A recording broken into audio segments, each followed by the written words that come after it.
최근 반도체 시장을 보면 작년 초 이어졌던 침체 국면과는 분위기가 완전 달라졌다는 걸 알 수 있습니다. AI 투자 확대로 인해 고성능 연산과 관련된 수요가 늘었고, 그 과정에서 메모리를 중심으로 가격과 수급 변화가 빠르게 나타나고 있습니다. 처음에는 HBM이 가장 많이 언급됐지만 최근에는 레거시 D램과 낸드까지 가격 상승 흐름이 확산되고 있다는 점도 함께 확인되고 있습니다. 이런 흐름 속에서 자연스럽게 이런 질문이 나옵니다. 이 반도체 수요 회복이 첨단 공정 장비사인 ASML에게는 어떤 의미를 가질까? AI 메모리 첨단 공정이 한 방향으로 움직이는 것처럼 보이지만 실제로는 속도와 구조가 서로 다른 흐름들이 겹쳐 있는 상황입니다. 오늘 영상에서는 최근 메모리 수급 변화와 ASML의 사업 구조를 놓고 이 두 흐름이 어디에서 맞닿고 어디에서 엇갈리는지를 살펴보겠습니다. AI 서버 투자가 늘어나면서 메모리 수요가 빠르게 반응한 것은 사실입니다. HBM이 가장 먼저 주목을 받았지만 최근에는 고성능 메모리에 국한되지 않고 일반 D램과 낸드까지 가격 상승 압력이 이어지고 있습니다.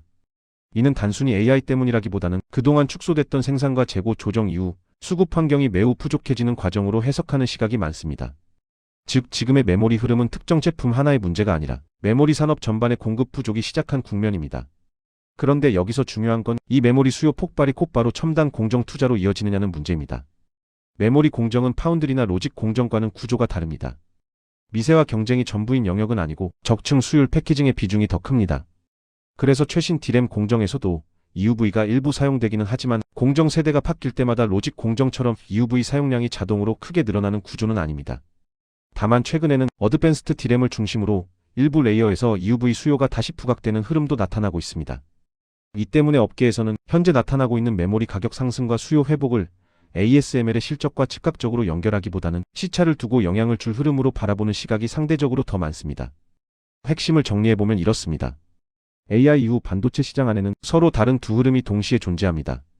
하나는 메모리를 중심으로 비교적 빠르게 반응하는 수급 회복 흐름이고, 다른 하나는 공정 구조 변화에 따라 시간차를 두고 움직이는 첨단 공정 투자입니다. ASML은 이 중에서 후자의 흐름에 더 가까운 위치에 있는 기업입니다.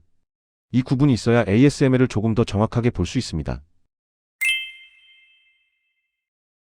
그럼에도 불구하고 최근 시장에서는 ASML이라는 이름이 다시 자주 언급되기 시작했습니다. 이유는 단순합니다. 지금 반도체 업황의 중심이 수요가 얼마나 늘었느냐에서 어떤 공정으로 확장되느냐로 조금씩 옮겨가고 있기 때문입니다. AI 이후 반도체 투자는 단순히 칩을 더 많이 만드는 문제가 아니라 연산 밀도와 전력 효율을 어디까지 끌어올릴 수 있느냐의 경쟁입니다. 여기서 파운드리와 로직 공정의 역할이 다시 커집니다. AI 서버에 들어가는 연산 칩은 메모리만으로 완성되지 않습니다. 연산을 담당하는 로직 칩, 이를 연결하는 인터포저와 패키징, 그리고 그 기반이 되는 미세 공정이 함께 움직여야 합니다. 이 미세 공정의 상단부에 ASML이 있습니다. ASML은 반도체 장비사 가운데에서도 수요 회복의 초입보다는 공정 전환의 후반부에서 존재감이 커지는 기업입니다. 메모리 가격이 반등하고 기업들의 투자 여력이 회복되기 시작하면 그 다음 질문은 자연스럽게 이렇게 바뀝니다. 이제 어떤 공정까지 갈 수 있을까? 이 질문에 대한 답이 선단 공정으로 이동할수록 ASML의 장비가 필요한 구간은 더 명확해집니다. 특히 EUV는 여전히 가장 난도가 높은 공정에서 사실상 대체 가능한 선택지가 제한적인 장비로 취급되고 있습니다. 물론 업계에서는 다중 패터닝이나 공정 최적화를 통해 EUV 의존도를 낮추려는 시도도 계속되고 있습니다. 다만 현재 시점에서는 선단 로직 공정에서 EUV 부담을 줄이는 방식은 논의되고 있지만 EUV가 필요해지는 핵심 레이어에서 주류 공정 방식이 바뀌었다고 보기는 어렵다는 관점이 우세합니다. 이 때문에 ASML은 반도체 업황이 회복될 때마다 가장 먼저 실적이 반응하는 기업은 아닙니다. 하지만 투자 사이클이 물량 회복에서 공정 고도화로 넘어가는 순간 다시 중심으로 들어오는 구조를 반복해왔습니다. 지금 시장이 ASML을 다시 바라보는 이유도 바로 여기에 있습니다. 다만 한 가지는 구분해서 볼 필요가 있습니다. ASML은 2026년을 기준으로 중국 고객 수요가 24에서 25년과 같은 강한 수준으로 이어지기보다는 의미있게 낮아질 수 있다고 경영진이 직접 언급한 바 있습니다. 그래서 현재 시장의 시선은 공정 고도화로 EUV 비중이 늘어나는 방향과 중국을 중심으로 한 일부 장비 수요 둔화가 어떤 식으로 맞물리게 될지를 살피고 있는 상황입니다. 메모리 가격 반등이 업황의 파닥 신호라면 ASML은 그 다음 단계, 즉 공정 투자 방향을 가늠하는 지표에 더 가까운 기업이라고 볼 수 있습니다. 2부에서 정리한 것처럼 ASML은 업황이 반등할 때 가장 먼저 반응하는 기업은 아닙니다. 대신 공정이 한 단계 위로 올라갈 때 존재감이 커지는 쪽에 더 가깝습니다. 그럼 이 구조가 숫자에서는 어떻게 보일까요? ASML의 최근 몇 년 실적을 보면 매출은 반도체 사이클에 따라 분명히 오르내렸습니다. 하지만 수익성은 상대적으로 높은 수준을 유지해왔습니다. 총마진 기준으로 보면 ASML은 장비사 가운데서도 꾸준히 상단에 위치해 있습니다. 이건 단순히 가격을 높게 받기 때문이라기보다는 제품 구조 자체가 고난도 공정에 집중돼 있기 때문이라는 해석이 많습니다. 왜일까요? EUV 장비는 대체 가능한 선택지가 제한적인 영역이고 장비를 한번 설치한 이후에도 서비스, 업그레이드, 부품 같은 반복 매출이 따라붙는 구조입니다. 그래서 ASML의 실적은 장비 출하가 줄어드는 구간에서도 한 번에 무너진다기보다는 속도가 조절되는 모습을 보이는 경우가 많았습니다. 이 점은 다른 반도체 장비사들과 비교하면 조금 더 분명해집니다. 일반적인 공정 장비사들은 고객사의 캐펙스 변동에 따라 매출과 이익이 빠르게 출렁이는 경우가 많습니다.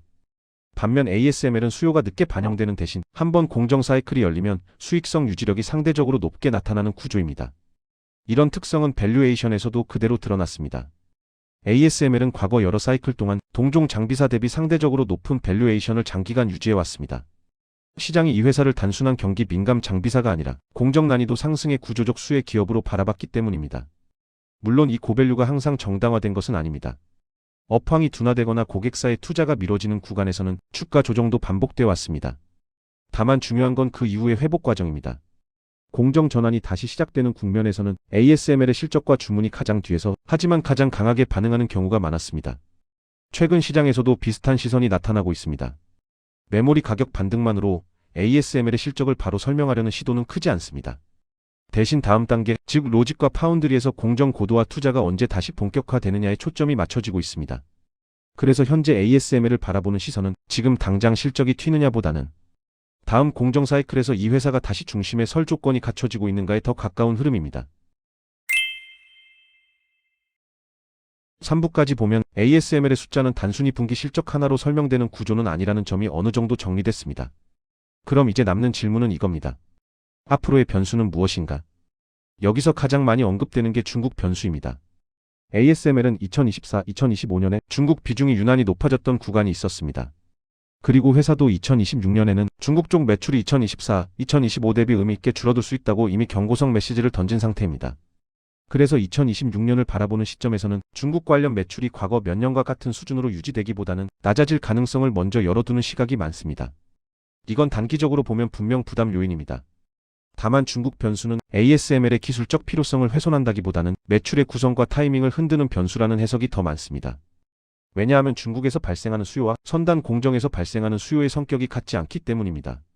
중국 쪽 수요는 상대적으로 빠르게 반영되고 정책과 라이선스 환경에 따라 변동성이 커질 수 있습니다. 반면 선단 로직과 파운드리 쪽 투자는 결정까지 시간이 오래 걸리지만 한번 집행이 시작되면 규모와 지속성이 다른 경우가 많습니다. 또 하나 짚어볼 부분은 대체 장비나 대체 공정 가능성입니다. 업계에서는 계속해서 EUV 의존도를 낮추려는 시도가 이어지고 있고 다중 패터닝이나 공정 최적화, 패키징을 통한 우회 전략도 논의되고 있습니다. 다만 현재까지의 흐름을 보면 이 시도들이 EUV를 완전히 밀어내기보다는 필요한 구간을 줄이거나 사용 방식을 조정하는 쪽에서 작동하고 있는 상황입니다. 그리고 최근에는 EUV가 대체되는 흐름이라기보다 오히려 하이-NA처럼 다음 세대로 확장되는 신호들이 하나씩 쌓이고 있습니다. 결국 관건은 이겁니다. ASML의 리스크는 없어졌다기보다는 형태가 바뀌고 있습니다. 중국 변수는 숫자의 변동성을 키우는 요인이고 공정 고도화는 시간은 걸리지만 방향성을 만들어주는 요인입니다. 2026년 이후 ASML을 볼 때는 이 둘 중 어느 하나만 보는 게 아니라 어떤 쪽이 먼저 얼마나 빠르게 현실화되는지를 살피는 게 필요합니다. 지금까지 살펴본 내용을 바탕으로 보면 ASML을 한 가지 관점으로 단순화하기는 어렵습니다. 메모리 가격 반등, AI 투자 확대, 업황 회복이라는 큰 흐름 속에서도 ASML은 늘 조금 늦게 하지만 다른 방식으로 반응해 온 기업이기 때문입니다. 그래서 지금 시점에서 ASML을 볼 때는 지금 실적이 바로 좋아질까 보다 질문을 조금 바꿔보는 게 더 중요해집니다.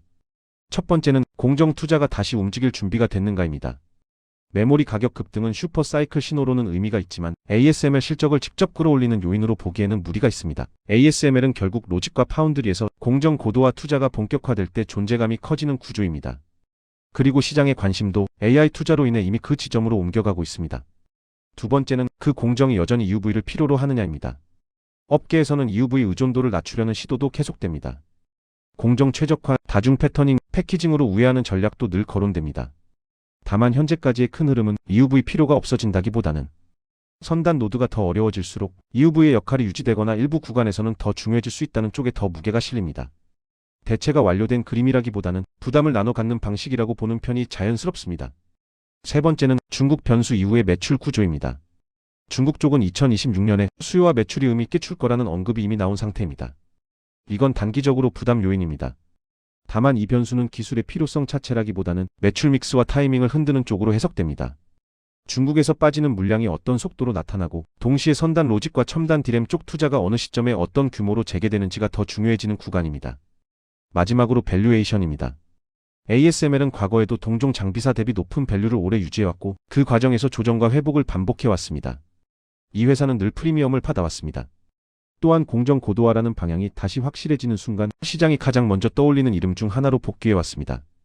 최근 일부 증권사들은 디램 투자 사이클과 하이 NAUV를 근거로 ASML에 대한 긍정적 의견을 다시 제시하고 있습니다. 물론 이런 해석은 항상 낙관적으로 쏠릴 수 있습니다. 그래서 그대로 믿기보다는 참고용 체크포인트로 사용하는 게 더 현실적입니다. 결국 관건은 지금이 바닥이냐가 아니라 다음 단계로 넘어갈 준비가 어느 정도 진행됐느냐입니다. ASML은 그 질문에 답하기 위해 시간이 필요한 기업입니다. 다만 그 시간이 끝나는 순간 시장은 늘 이 회사를 가장 먼저 찾아왔습니다. 이 점은 기억해 둘 만합니다. 시청해 주셔서 감사합니다.